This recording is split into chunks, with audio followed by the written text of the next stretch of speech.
sit. Wow. This is a rather echoey gallery. This is the first time they've done a show here, and this gallery has been here really only since December, and the booths are wonderful, and I hope you have had some time to walk around, and if you haven't, come back. And wait a second. Excuse me, actress Lubonta. Is that your Starbucks tea? Product placement. I'm teasing her. Product placement. I have one more prop. Where's my other prop? And then I'm going to introduce a few people. Should we just forget it? With the beer steins? We'll forget. Is that a Jewish mug? Is that a Jewish mug? Stein? You're Jerold Goldstein. It's Jerold Goldstein. So, okay. It might be obvious. I'm Chadwick, and I started Mousemuse Productions. It's been through a lot of incarnations, and this is one of the kind of dreams that you'll see in my program that I've always had since I went to camp. Which camp was my happiest time in my life, and if I could be a camper forever, I would like it. And if I could sing camp songs and write camp lyrics. And I don't think I want to stay in a cot or clean the bunk all the time. But when I met Duncan, he's a little wacky. In the best way. The best way. And I call us, I'm like this big piece. I make this big piece of Play-Doh, like clay Play-Doh. And I have this idea, and I don't know what to do with it. And he's like a Play-Doh extruder. Does anyone remember those? Where you put the Play-Doh in, and you wind it around, and it shoots out hearts and stars. So we kind of work on the level of, here's an idea, what do you think? And then, I don't want to say, it feels effortless to other people, but it isn't. And I thank him, and I thank these people who will take a bow later. I also, in thanking the Fairfield Center for Antiques, Arts, and Design, big word, their gallery curator, who put this wonderful show together, is going to introduce himself to you. And he said, can you speak a little? I said, just a little. And come on forward. Okay, get the book ready.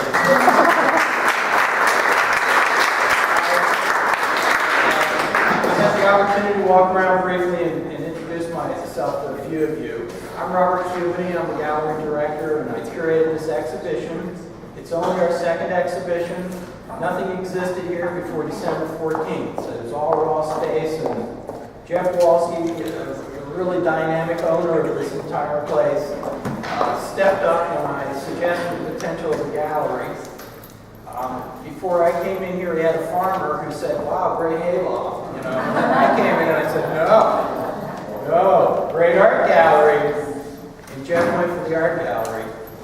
This particular show is called Objective Subjective. It looks at the different approaches that people take to using photography, starting with very pure photojournalistic work that is very objective to the subject. And as you travel around through the gallery, it becomes more subjective, with artists starting to put artist constructs into the work on through the most subjective work, the work here of Vera Sprunt, who does, where the photography is a smaller part of the artwork itself. So we hope you'll come back. This show, unfortunately, is only here until the 15th of June. So please come back and see it at your leisure. The next show opens July 1st, and if you haven't signed in yet to get on our mailing list, please do. We'd love to be able to send you invitations and just make you part of what we're building here together. And thank you very much, and without further ado.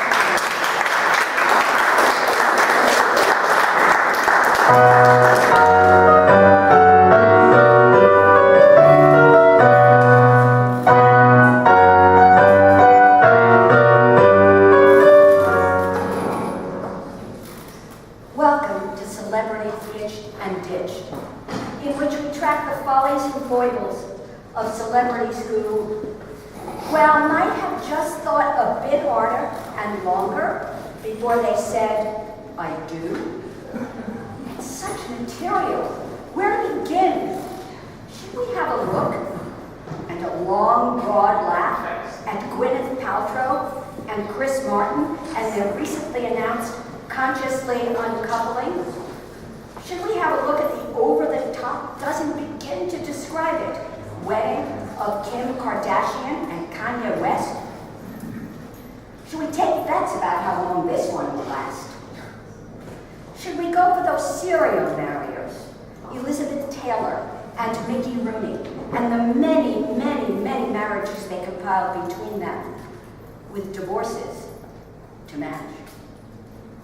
But no, we thought, let's turn to an icon of the form, the true connoisseur, who once observed, I am a marvelous housekeeper.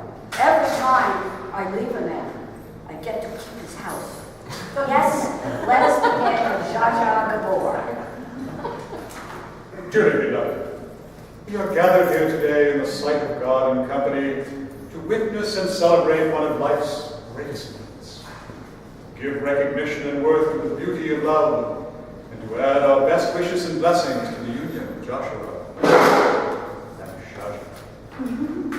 Joshua and Jaja, marriage is an institution ordained of God, and it is not to be entered into lightly or unadvisedly, but reverently, deliberately, and only after much consideration. Knowing this, I ask of you this question. Do you, Joshua, choose to marry Jaja on this day, to speak the words that will join you with her as your wife for all the days of your life? If so, please answer, I do. I do. Do you, Jaja, choose to marry Joshua on this day, to speak the words that will join you with him as your wife for all the days of your life? If so, please answer, I do. I might.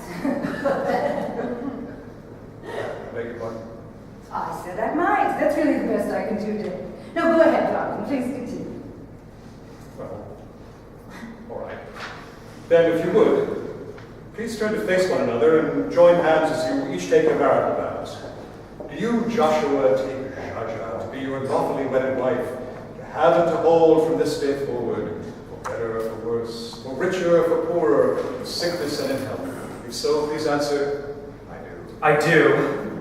Do you, Jaja, take Joshua to be your lawfully wedded husband, to have and to hold from this day forward, better or for worse, richer or for poorer? Oh, I'll stop right there.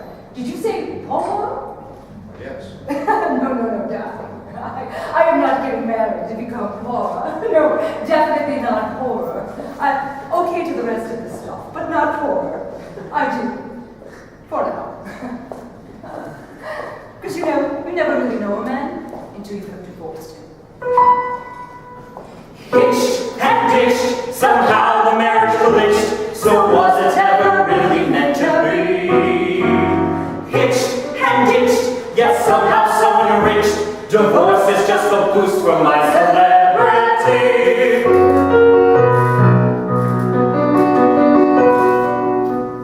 All of us are well acquainted with those tender tales of marriages that last for 50 years. But there's no PR value in connubial bliss. It's only PR fodder if love disappears. Hitched and ditched, we scratched something that itched and told ourselves that it was heaven sent. Hitched and ditched, and now we're unbewitched, discovering that love was semi-permanent.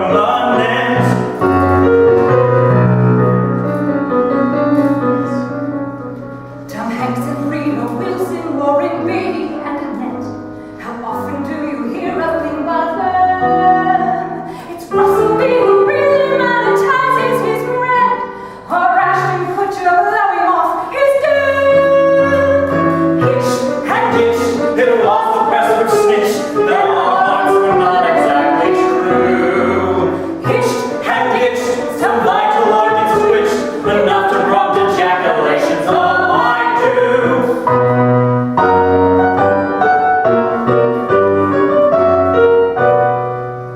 Hitched and ditched, we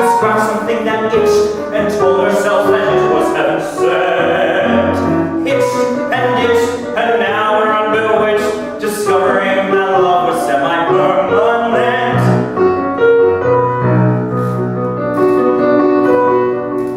Tom Hanks and Rita Wilson, Maureen, Beatty, and Annette.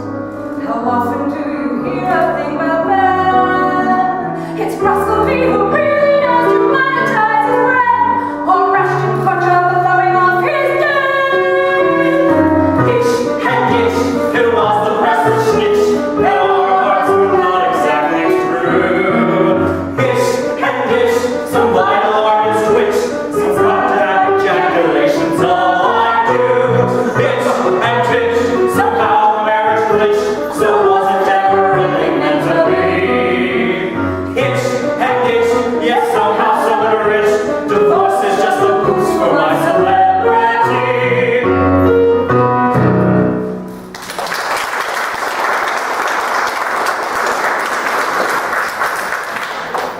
Though Zsa hitched and glitched often.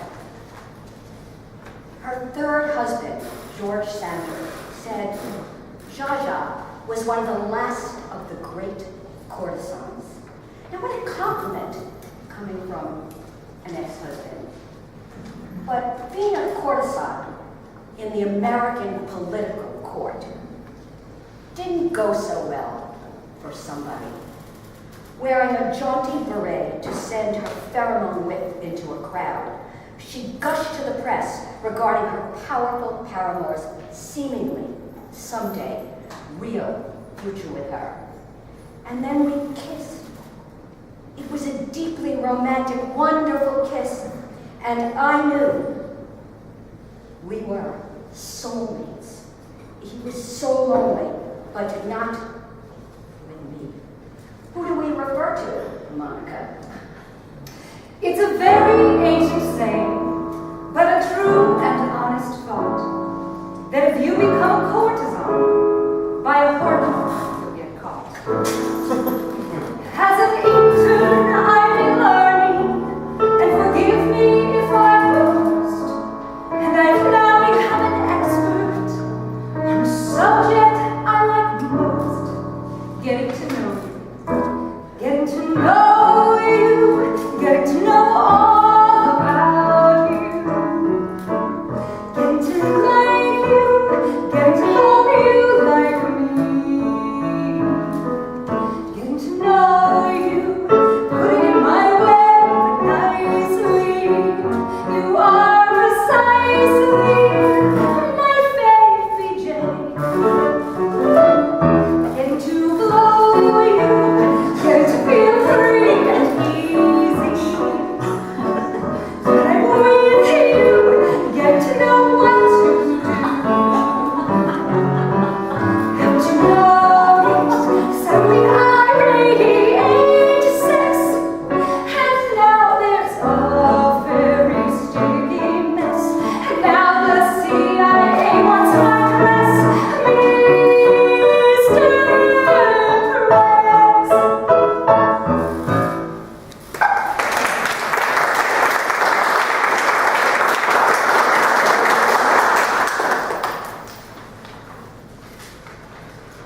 We can all imagine, though Hillary and Bill did stay married, we can imagine the conversations in the bedroom when they were screaming at each other, just like we would never do. There's a certain joy in someone else's pain when it's not your pain. And the Germans, who do everything well with words, including brilliantly pairing words, have a word for their pain is my joy. And it's Schadenfreude. And Hillary and Bill certainly had us wanting them to be together or feeling their pain.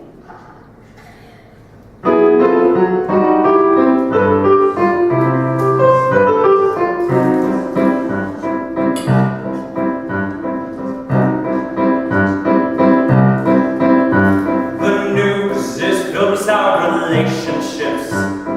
Some, it often seems, by two loose lips. Or possibly those mental faculties when saying I do.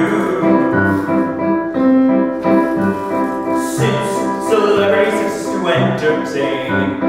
It's quite natural to enjoy their pain when the fervent vows prove to be all too tragic, comically untrue.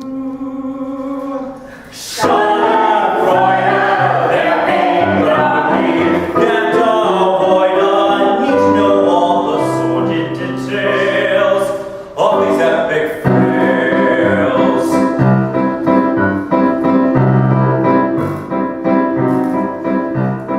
Once there was a major movie name, bouncing, he said, with a younger flame. He made an offer the girl could not refuse.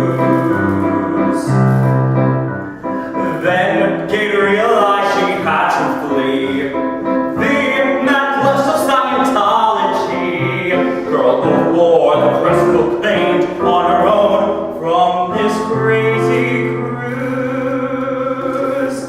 Shut up, Freude, their pain but ugly. Can't avoid a need to know all the sordid details of these epic fails. Drama, fortune's reverse. Sometimes the truly deserving are cursed. Then we all get to laugh on their behalf.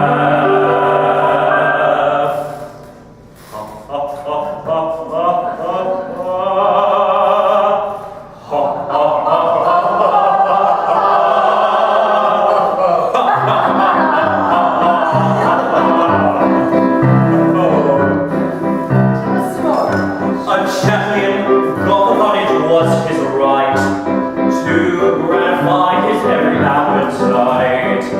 Did whatever he could to improve his way, including boldly improving his lies. But then the current Mrs. Woods got wise. She backtied her by the tail. Her trophy is what he had to pay. Shut up, Freude, their pain but ugly. Can't avoid a fascination with this fallen star, so widely overpowered. Draw outrageous shows. Sometimes the scandalous truth will come out. Then we all get to roar that we want more. Shut up, Freude, their pain but ugly. Can't avoid a need to know all the sordid details of these epic fails.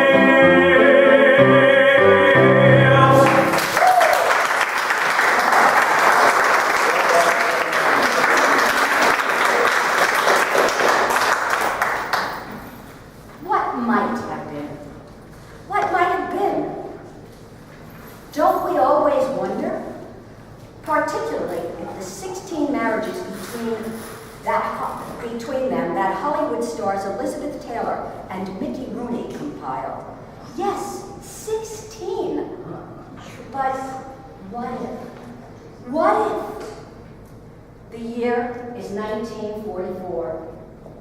We take you now to the set of National Velvet, where two of the young stars, Elizabeth Taylor and Mickey Rooney, have grown very close. Oh, Mickey. Oh, Elizabeth. Gosh, wasn't that fun today? It was. I wish every picture could be like this. So do I. You do? Yes. Oh, Mickey. You know, Elizabeth, Yes, Mickey. I wish I could marry you. Oh, Mickey, really? I do. Oh, wow, Mickey. Oh, Elizabeth, that way we'd be together forever. Yes, forever. Oh. Forever. And then, when we grew very old, we could look back at our long careers in motion pictures and many successes. Yes. And know what we would always have each other. Oh, it would be like an old married couple. I never want another Mrs. Mickey Rooney. Except you, Elizabeth. Oh, Mickey. Oh, Elizabeth. You know, Mickey, I know I'm not old enough now, but you know what I've always wanted to do? Play Cleopatra. Oh, Cleopatra! Well, that's wonderful, Elizabeth. And I'll be your Mark Antony. Yes! But you will get taller, won't you? Oh, maybe not. Well, we all know that these dreams never came to pass. Mickey didn't get taller. But what did come to pass?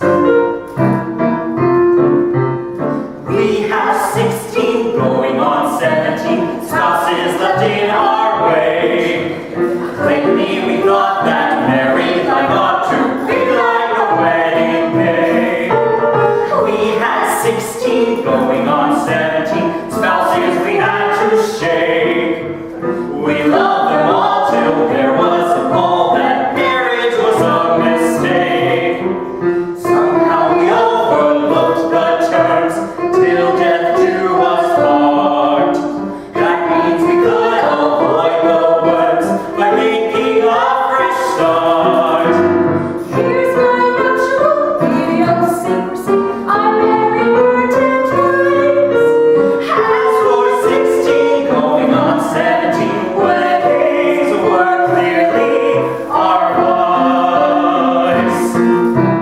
Albert Einstein said that you're insane if you simply repeat over and over the same makeover that ended in defeat. What this Einstein couldn't calculate when you're a movie star.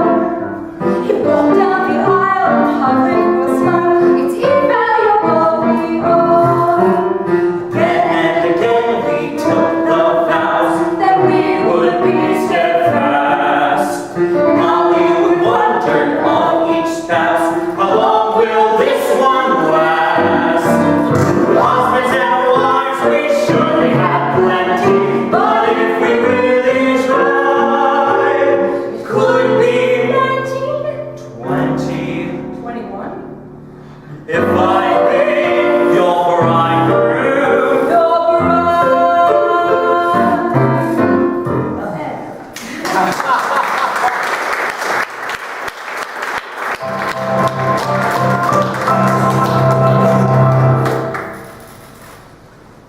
One would think that as a veteran of 8 marriages, lyricist Alan J. Lerner, who wrote the words to My Fair Lady, would have some strong thoughts about the institution of marriage. Alan. We've already heard it? Why can't a woman Yeah. be more? Well, that's what, in fact, what I went home and wrote down and then wrote after a rather telling dialogue with Rex. We were strolling a sidewalk in New York and ready My Fair Lady. We were both still rather ingenues when it came to marriage. Rex was nearing the end of his second, as was I, and both of us pointing towards our third. I was eventually to leave him behind on the marriage track, his 6 wives, a moderate achievement when compared with my 8. Of course, it does bear mentioning that it was I, not Rex, who died $1 million in debt due to my somewhat ruinous wedding habits. One of our friends actually quipped, "Marriage is Alan's way of saying goodbye." As I was saying, we were strolling and reflecting on the roiling that marriages had already produced in our lives. Rex announced, and in a baritone that could have been heard in New Haven, "Wouldn't it be so much better, Alan, if we were homosexual?" Ha! It certainly would be cheaper.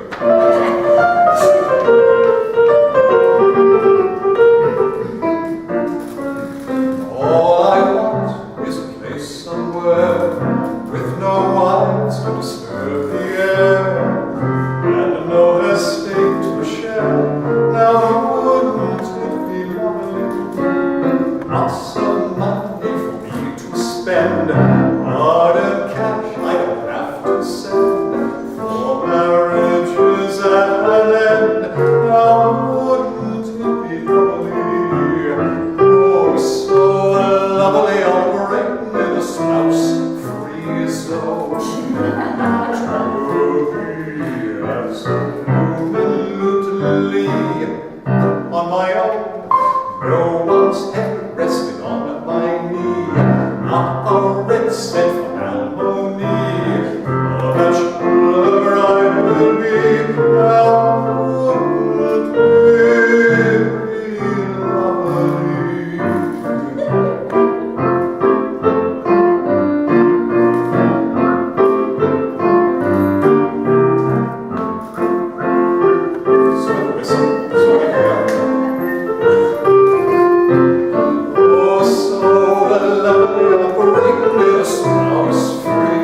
audience participation quiz.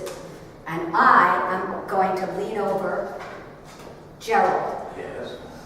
Because I'm going to quiz you on. Oh, because you need mine? No, that's right. Okay, here you go. No, not your script. I need my words. Give me my words. Your words. Okay. Sorry, guys. Miss Chadwick. Mr. Chadwick. Here you Thank you. Here we go. My words. We'll get a surprise and like. Have you ever seen her speechless before? Oh.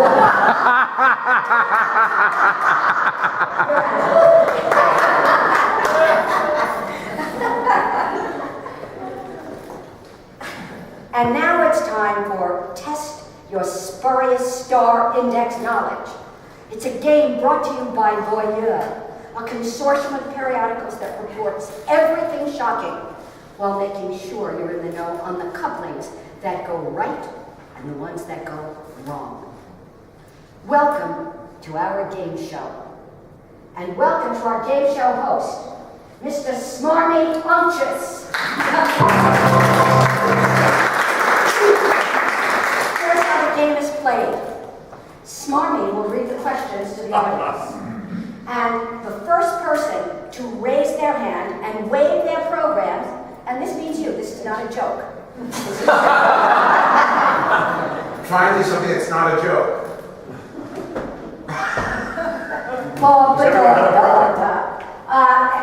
This gorgeous woman in the front row seems to have no program. Because she is our spotter. She is going to go into the aisles while this lovely woman is going to see who raised their hands first. If you get the wrong answer, it's a multiple choice. The next person has a chance.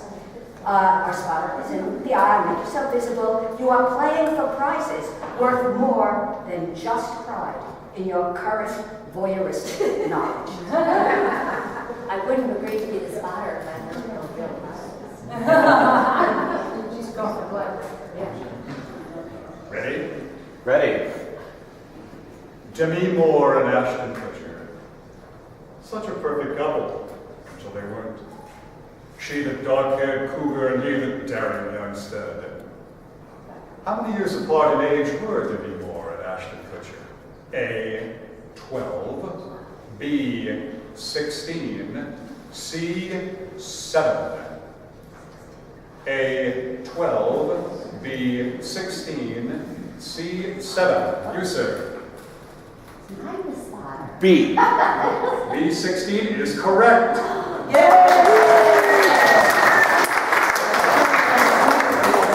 The average-looking gentleman in the front row is not here as a ringer, but we'll see. Time so often plays tricks on us. So, how many years, maybe something to do for, how many years were Ashton and Demi married? A, 8, B, 7, C, 10. A, 8, B, 7, and C, 10. Yes. C, 10. C10 is correct. She's the spotter, Duncan. None of us can believe that it was 10. Smarmy. Smarmy. Oh, Smarmy, She's get the back- spotter. I'm the host, I'm the spotter. Get back to work. Yes. All right. Richard Burton, previously mentioned, was husband, or I should say husband's number 1 to Elizabeth Taylor. A, 4 and 6. B, 5 and 6. C, 4 and 7. Again, A, 4 and 6. B, 5 and 6. C, 4 and 7. Who wants to venture an answer? Good heavens, can the audience be stumped? This is impossible. Try C. 5 and 6. You are correct, madam.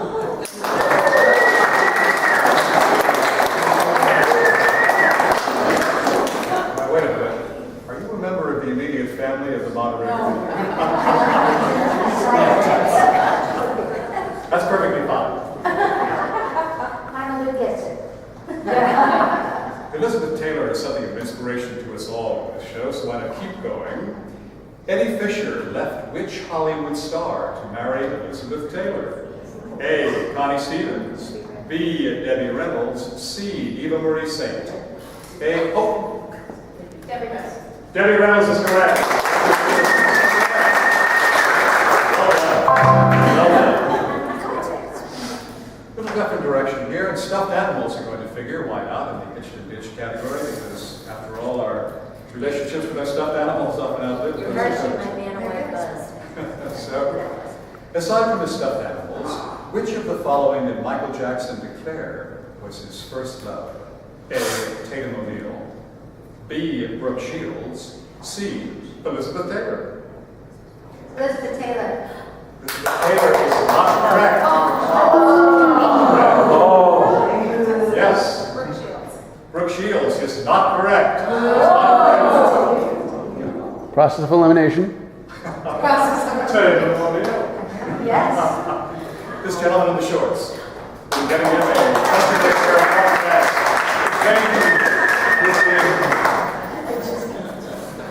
Here's something, and there's a little adult content and adult language in Mexico. Cover your ears, Evan. When Woody Allen questioned Mia Farrow on why she was so upset at her finding evidence of his liaison with adopted daughter Suni, how did Mia respond? A. You've taken my baby.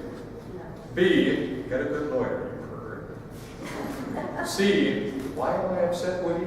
Because you don't fuck the children. A. That's a taken my baby. B. Good lawyer, you heard. Why am I upset, Woody? Because you don't. You, man. C, don't fuck the children.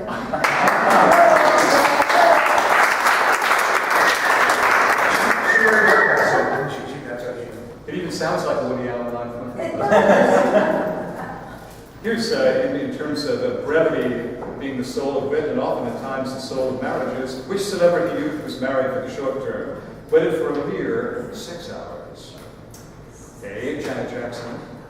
B. Britney Spears. C. Jessica Simpson. D. All of the above. Britney Spears. Britney Spears is correct.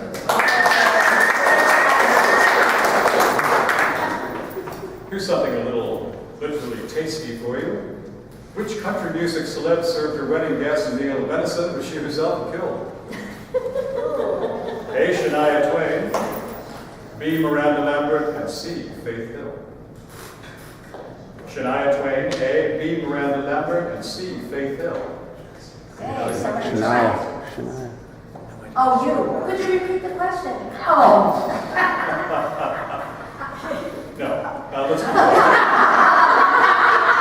Whose wedding I'm a lot of party country fans. Whose wedding party included Elizabeth Taylor, Dana's maid of honor, and Michael Jackson as best man? A. Diana Ross.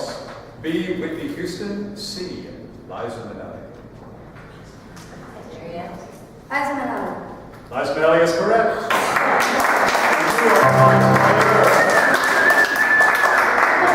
Stand up, please. Stand for up, tonight's those player. people. Somebody's printing a lot of people who have gotten correct answers. Joshua, Joshua. Eloise, I call it like a first name. My mother, because what you have won is an edition of a Voyeur magazine. The Inquirer, these are the spurious magazines. Spurious and spurious. That's two.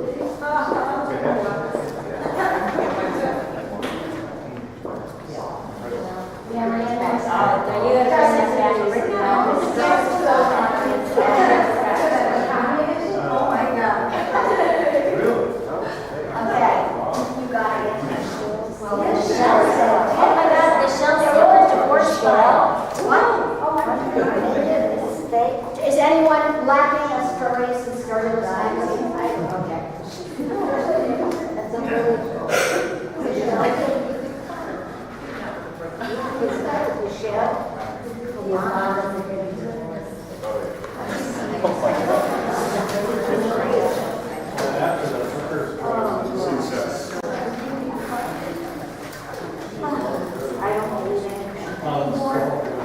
I know you're all holding the pages down, but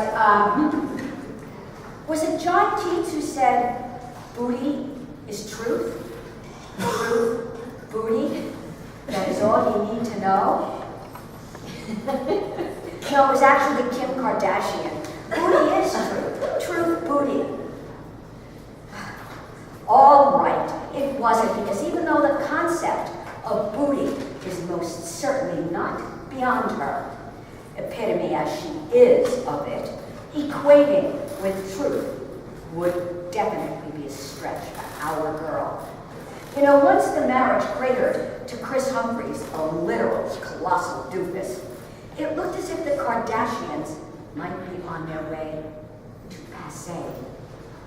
Never mind the millions they reaped from publicizing this absurd and oh-so-brief coupling, and perhaps the extinction of the Kardashians. Was it too much to hope? Yes. In an absolute tour de force of career turbocharging, the canny Kim hooks up with rapper Kanye West and has his baby. Now that's commitment. And what did they name it?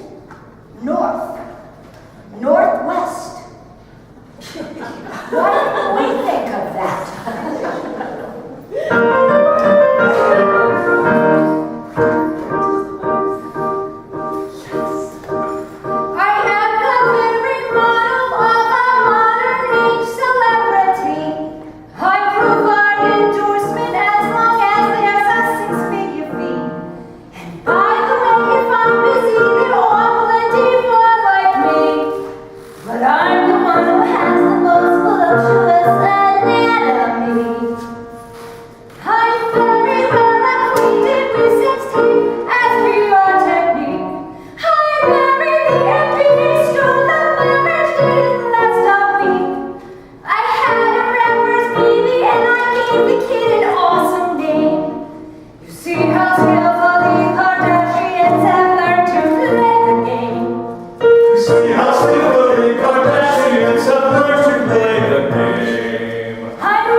wonderful to see so many lovely faces that have taken that vow of purity.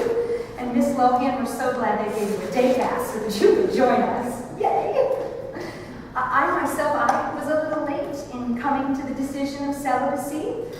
As a matter of fact, when I came to school here, I was a little bit of a slut. I just come from an all-girls Catholic school, and here I was in almost all this fresh meat. I was like a tiger on the prowl. I mean, free from the constraints of those uniforms, I used to wear a bustier that would make Madonna blush. But those days are behind me. No, now I am celibate. And the beautiful thing about celibacy is you just take a vow. You proclaim a commitment to live pure and clean, and poof! Just like that, you're absolved. Hooray for celibacy. Not that I didn't have good times when I was here. I had great times. All those homecoming dances and study groups and fraternity parties and gangbangs. It's great. No more. Celibate, yay. I do have to admit, driving back to this campus, it got me a little nostalgic. I mean, running around and seeing all those young jocks on the campus just reminded me of so many great nights. The football team, and the basketball team, and the badminton team.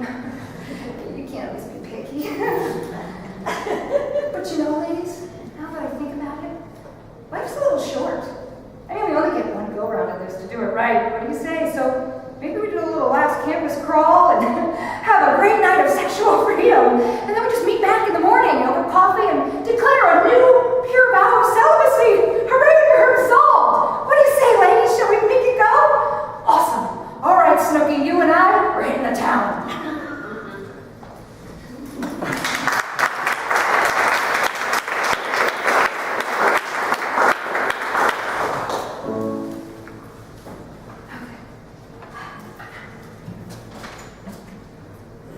We take you now to the marriage scene, the rather hastily arranged marriage scene of actress Renee Zellweger and country singer Kenny Chesney. You heard that right, Kenny Chesney. Do you, Renee, take this man, Kenneth? Kenny, but it's just Kenny. All right. Do you take this man, Kenny, to be your lawfully wedded husband? I do. And do you, Kenny, take this woman, Renee, to be your lawfully wedded wife? Yep.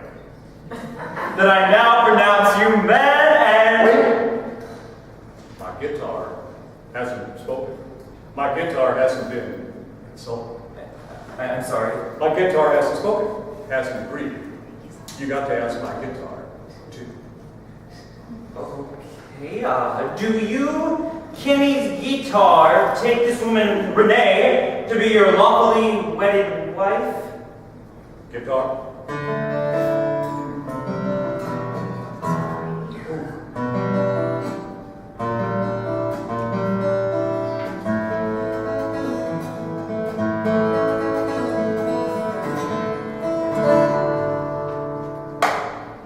Oh, thank goodness. I now pronounce you man and wife and guitar. Forever, darling. Oh, okay.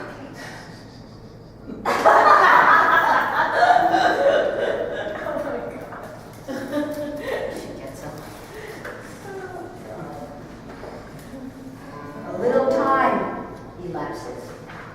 Very little time.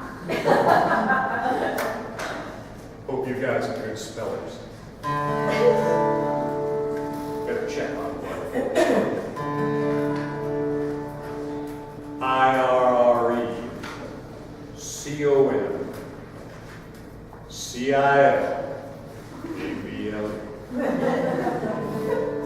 Got that? Lawyers here?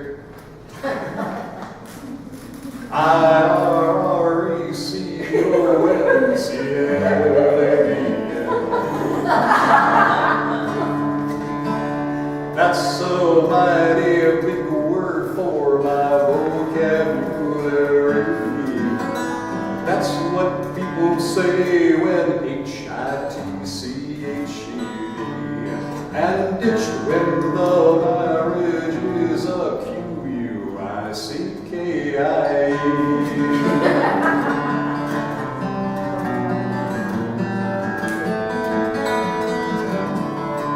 R-Q-U-I-C-K-I-E didn't last too long, but long enough for me to write down this SAD song. I guess we ought to thought twice before we said I-D-O. Then we might not be a J-O-K for your O-O-O.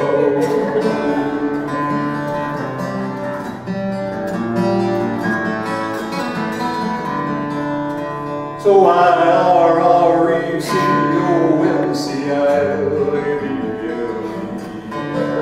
That's the word the lawyers used about Renee and me. I guess that means she won't be there when I get home tonight. At least my G-U-I-T-A-R will always hold me tight.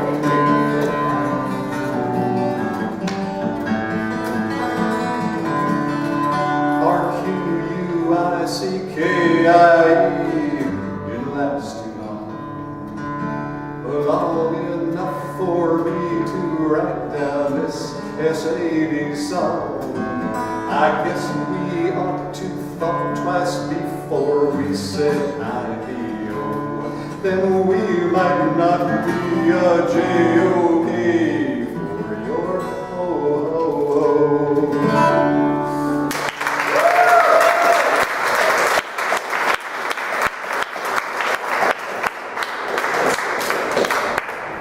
Every once in a while, these spurious and scurrilous magazines, I am sure they get letters from people like you and me. People like Maureen Hallock, who upon hearing about Gwyneth Paltrow, felt she must write an open letter. An open letter to Gwyneth Paltrow. Dear Gwyneth, I read what you posted on your blog about you and Chris Martin engaging in a conscious uncoupling. I didn't know what it meant. I had to look it up. Everybody did. The new agey, groovy gurus of relationships explain that it's a choice made by two people to be mindful, present, and aware of themselves and their partners while moving on their journey, on that path to becoming the best people to themselves and each other. Bullshit, Gwyneth. You're smoking too much pot. Go ahead, tell me you two never threw a cell phone or a plate of spaghetti around the kitchen. This is just poor judgment on your part. But then, on the other hand, you named your kids Apple and Moses. So I guess the poor judgment runs deep with you. But I've looked into the deeper roots of conscious uncoupling. The Latin root of conscious is conscere, to know, to be aware. The Latin root of coupling is copulare, which means, among other things, to copulate. So you see, Gwyneth, your conscious uncoupling is just a way of saying that you two are now aware of not copulating anymore, which is actually a pretty standard procedure for people dissolving a marriage. After all, when those papers get drawn up, the stopping usually stops. So let me just walk you through a few other scenarios that might occur during your conscious uncoupling. First, when there may be an unconscious coupling at some point during the process. That'll be the night that the two of you go out for dinner one last time, get totally wasted, and end up back at the house in a copulating blackout. Oh, and watch out for the day the conscious coupling occurs. That's when you'll both be in court one afternoon and suddenly become acutely aware that you're being screwed by lawyers, custody arrangements, and the dissolution of the $150 million estate you'll need to whack up.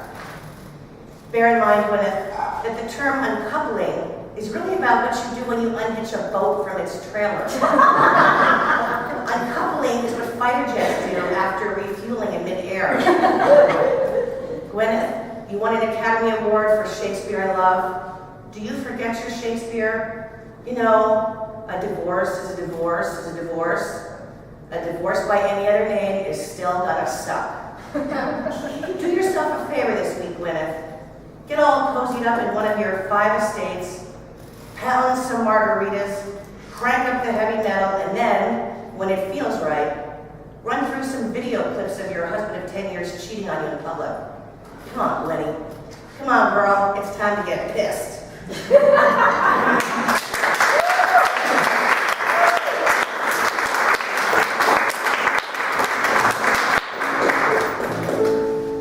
When we go into the chorus of this, we would like you, we're into that? I know, we give Jerold a script and then we improvise it. Jerold's a wonderful accompanist, and this is the first time he's worked with us, and he's going to consciously uncouple from us.